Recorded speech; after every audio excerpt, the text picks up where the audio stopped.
today we are going to talk about anxiety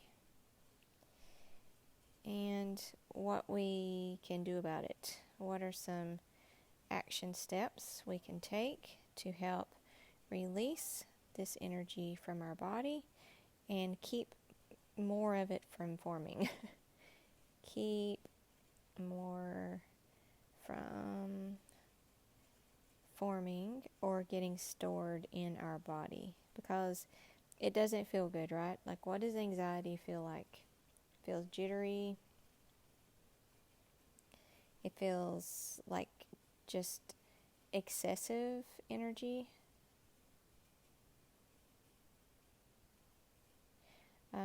Makes it hard to focus.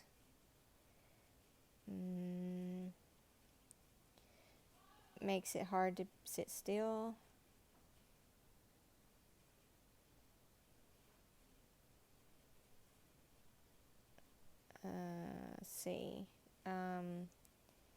Makes you feel on edge. Makes you feel like you want to come out of your skin. Like you want to run away from your own self. If that is even possible. To come out of skin. If you're having severe anxiety or a panic attack, you could, be sweating, short of breath, or hyperventilating. This is just breathing really fast. I misspelled that, but whatever, y'all know what I'm talking about. So all of these things, they don't feel good, right? And some of us, I know for a long time, I walked around with this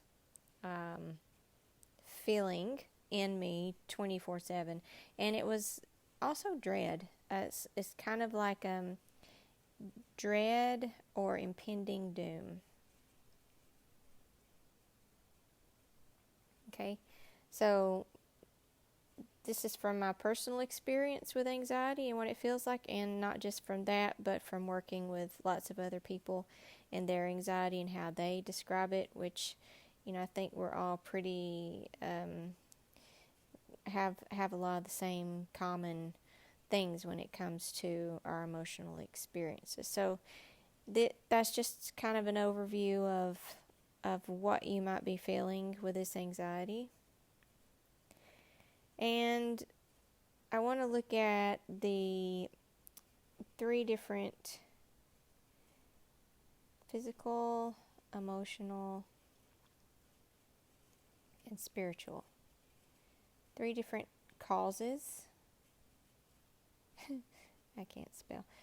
3 different causes of anxiety. All of these things can result in anxiety. Let's talk about the physical first. So, what do I mean by that? Like, what could cause physical anxiety? Well, all of the anxiety, you're experiencing it anxiety is experienced in your physical body, as in you have to have a physical body to feel that jittery, what is this? I don't know what's going on. I'm panicked. I can't focus. I can't think. Something's wrong. I'm nervous. All those things.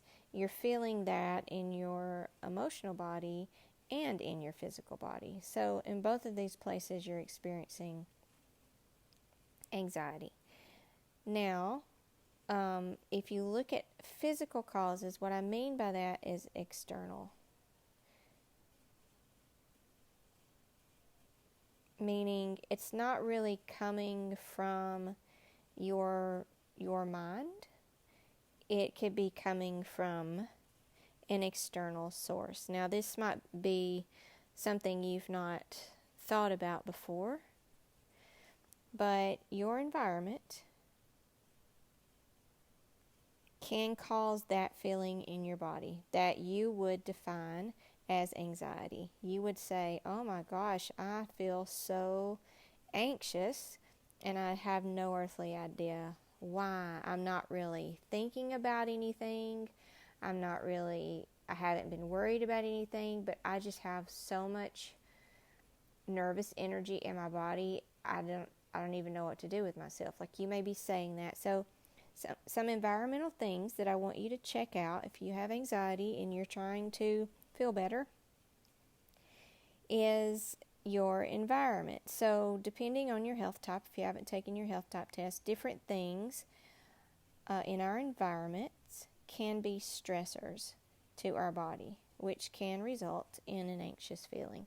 So, for example, if you have messy environment, meaning everything's out of order, you know it, you know it's out of order, it's a mess, everything just feels overwhelming, you're not on top of anything, and that stresses your mind, then that can cause anxiety. You can also have energies around you, and I know this may sound odd, but there are different kind of energies in your outer environment, and one comes from the electronics in your house.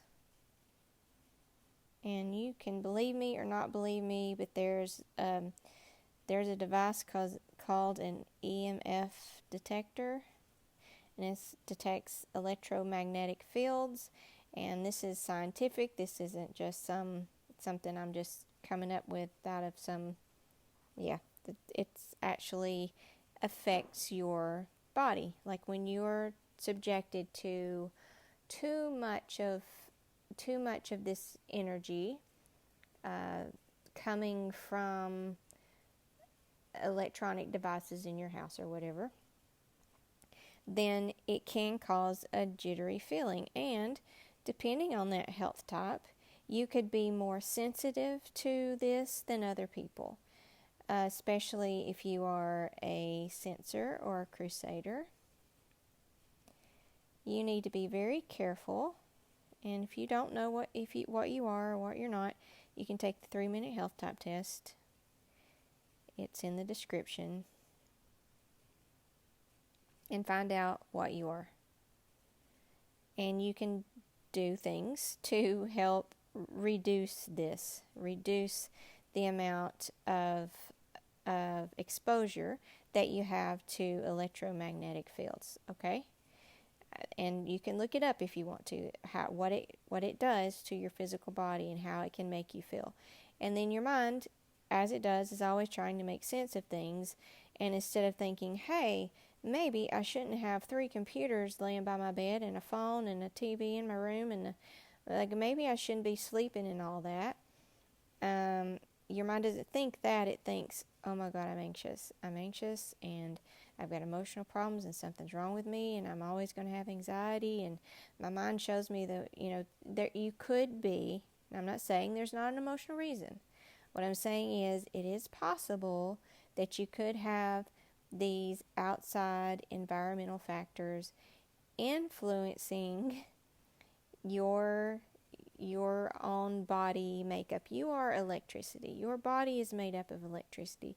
So this is a real thing. Look it up, okay? You don't have to just take my word for it. Look it up. Now, that's environmental. Then I want to look at spiritual next. We're going to get these things that you may not have thought of, and you may not believe in, and you may not think about, and you don't have to believe this, okay? What I'm about to tell you right now, you don't have to believe this, but I do know that you are energy, and if you believe you have a spirit, that spirit is not made of a physical body, it is made of an energy. Everything's energy, but your spirit, without a body, is spiritual energy. And personal belief here, but I do believe that we can have spiritual energies around us, and just like some health types are more sensitive to environmental energies like EMF or whatever that make you feel anxious. You can also have some health types that are more sensitive to spiritual energy. Okay? Meaning someone who is not in a physical body that is occupying a space, or a space on Earth. Yes, I know what you're thinking, but whatever. I'm just telling you it's a possibility. I want you to have all the knowledge that you can possibly have about the potential causes of your anxiety so that we can do something about it, okay? All right. So then you can also, and this fits in the same category, but you can also be living with a living person who has a lot of emotional problems, okay? Meaning like intense rage or intense pain, or a teenager, someone with a lot of intense emotions. And some of us are more sensitive to that energy. And you can be feeling fine, and they call this empathy. And you can look up what an empath is, but you can be feeling fine, and then you get close to someone and you're sensitive to this energy, and you feel it in your body, and you pick up on the emotional disturbance in their body, and then you're now feeling anxious. So two things so far to check out. One, your environment. Is the mess in your house or your closet or your room or whatever it is that may be bothering you or disturbing your mind creating anxiety? So is it the mess? Also, is it too many electric devices?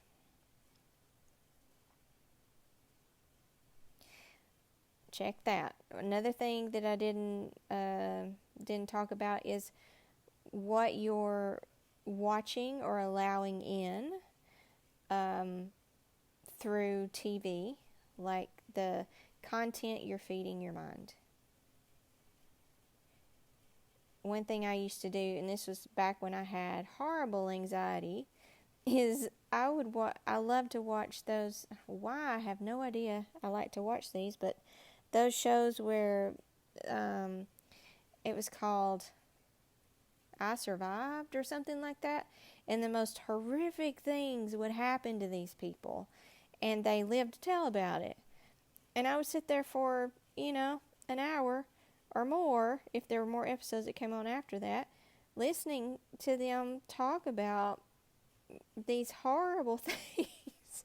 I don't know what I thought, how I thought that was going to help me sleep at night. I have no earthly idea, but it was not healthy for my mind. So check that out. Check out, do you need to tidy up your actual physical house? Would that actually help you? Think about it this way. How do you feel? Do you feel nervous or calm or overwhelmed or upset or whatever when you walk into like a hotel room or an Airbnb where there is no clutter, there is no personal stuff, knickknacks anywhere? Everything is nice, neat, organized, minimalized. It's in its place. It looks good. It feels good. How do you feel? And if you answer yes, you know what? I always love that. I always love how everything's in its place. And well, that's one thing your mind needs to be calm. Okay, so that's one thing you can do, and you may not want to do it, but hey, it's worth it. And your mind may be like, that's not the cause of my anxiety. Okay, it may not be, but just stick with me because we're trying to find it here, right? All right. So we can, even if you don't think that that's what it is, I want you to try it. Like I want you to at least apply all of these things that I'm telling you. So if you can see that might help, okay?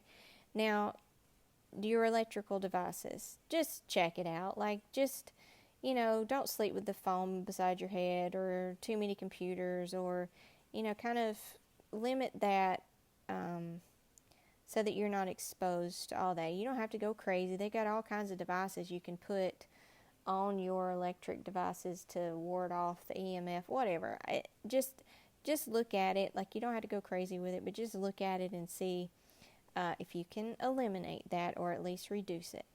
TV content, just pay attention to it, and if the content is fear-based, if it's a lot of fear, if it's a lot of, oh my God, gloom and doom and impending doom, you might want to turn that off, because we're working on anxiety, right? Like, you might want to limit or eliminate how much you listen to that.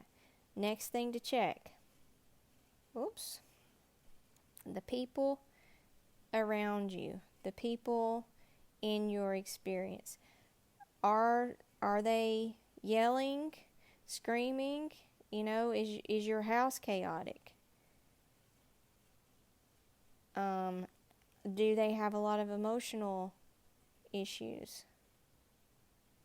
So basically with this one, if you are living in a house with someone and you know this one to be true, you're like, yes.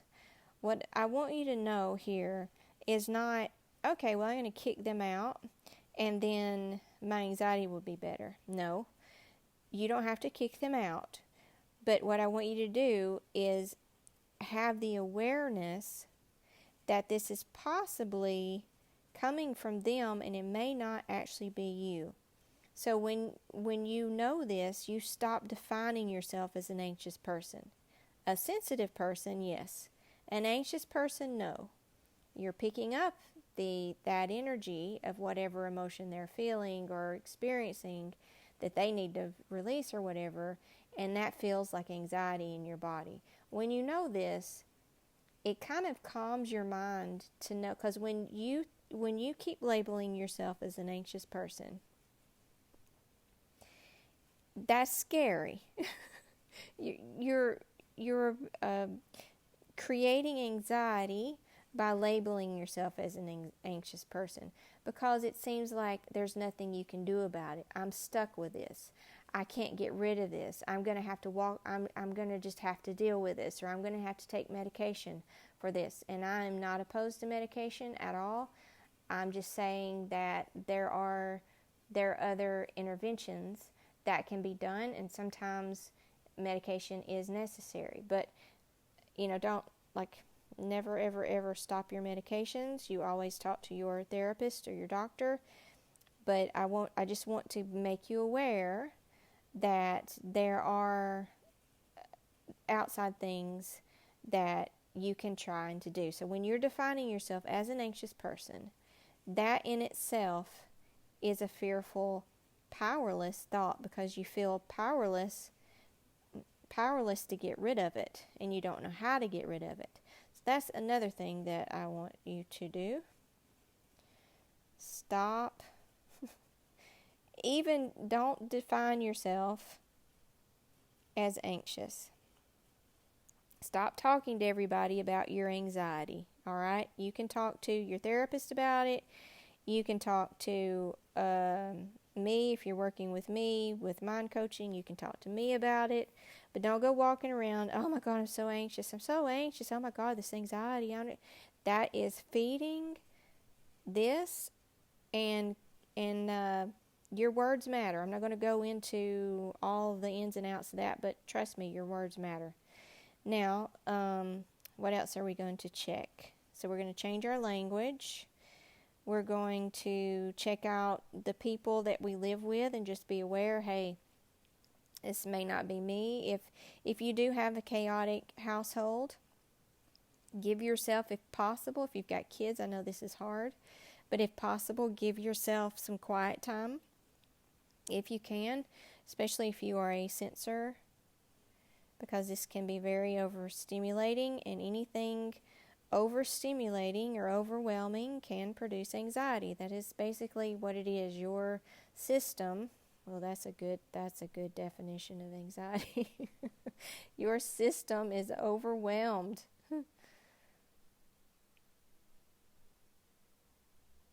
So we're doing everything that we can to stop overwhelming your system. Okay? All right, so we looked at that. We looked at the physical. All right, you may have never even thought of all those things. You may have always just thought, oh, something's wrong with me, and it must be emotional, and didn't think, hey, you may be being overwhelmed by all kinds of things that have nothing to do with emotional issues. Okay, so as far as the an intervention or an action, shoot, I can't even talk anymore. An action item that you can do for the spiritual. All right, so you can skip past this part if you'd like to. So I'm talking to those of you who actually believe that it's possible that spirit, people who have passed out of their physical body, can be around in your space. And when they get around in your space, it is excess energy, not yours, but you are feeling it. Okay, especially if you're sensitive and open to that kind of thing, you feel it, and then you think you're crazy because you're just sitting there minding your own business, and now all of a sudden you feel like you want to come out of your skin, or you feel like something's wrong, or you feel like something's wrong and you don't know why you feel like something's wrong. So just know that it's possible. So this is where you'll just use your God room, and you can say a prayer out loud. This is nothing to be afraid of. This isn't to instill more fear, to make you more anxious. It's an awareness thing, that this is a possibility, that this is a potential thing. And if you think it's someone that you know and that you love that has passed on, just say hi and tell them to back up a little bit. Like back there, they say, hi, I think I'm feeling you, I'm not really sure, but you can back your energy up just a little bit because it's making me feel really jittery or nervous, and I'd rather not feel that. So that's all I'm going to say about that, because I probably just lost a bunch of you, but that's all I'm going to say about that. Now, emotional. All right, so this is the one that I work with the most, and this is a lot about caring for your mind. And if we look at it from the aspect of the caretaker, and then the child,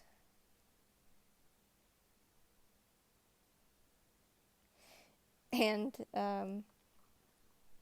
boy, that's good, isn't it? These two not having a great relationship, what does that mean? That means that this part of you, which is supposed to be loving, kind, nurturing, is not. And instead, it is harsh, critical, creates all kind of pressure. It's never satisfied. It's never enough. Oops. I guess we're going to change to green. It's never enough. So it takes all of that, which it probably learned from somewhere else, or it could have been born with that kind of mind that's very driven. Then it takes that. Some health types have more tendency towards this. It takes that and then it puts it on this aspect of you, as in you're really hard on yourself. That's basically what that means. You're hard on yourself all the time, and self-critical. If you are that, you don't have a good relationship here, meaning this part of you does not feel safe.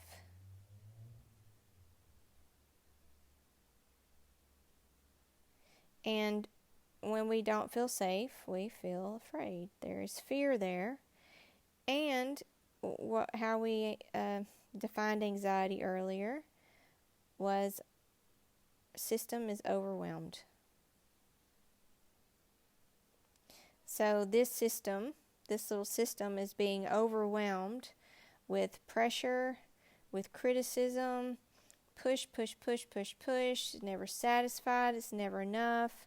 So it's afraid. It's afraid to stop. It's afraid to rest. It's afraid to let go. It's afraid to relax. It's afraid it's going to get in trouble if it just doesn't keep producing. It's just constantly go, go, go. And this is your mind. This inner child represents your mind. And when it feels like that, it's racing. It's scared. It's like running for its life, trying to please this voice inside of its head that can't be pleased. And it cannot be pleased. And you're killing yourself to please this critical voice. So what needs to change? This, your mind, the inner child part of your mind, or this caretaker part of your mind? This one. This one has to learn a new dialogue that is loving, kind, nurturing, calm. If you want to feel more calm, because this little guy is connected to your emotional body. Okay? So if you're talking, this is all about self-talk. All of this is happening, all this here, all this negative stuff here, harsh critical pressure and everything, all this, you're talking in this way to yourself, and it is creating anxiety because you're afraid. What are you afraid of? You need to ask yourself that.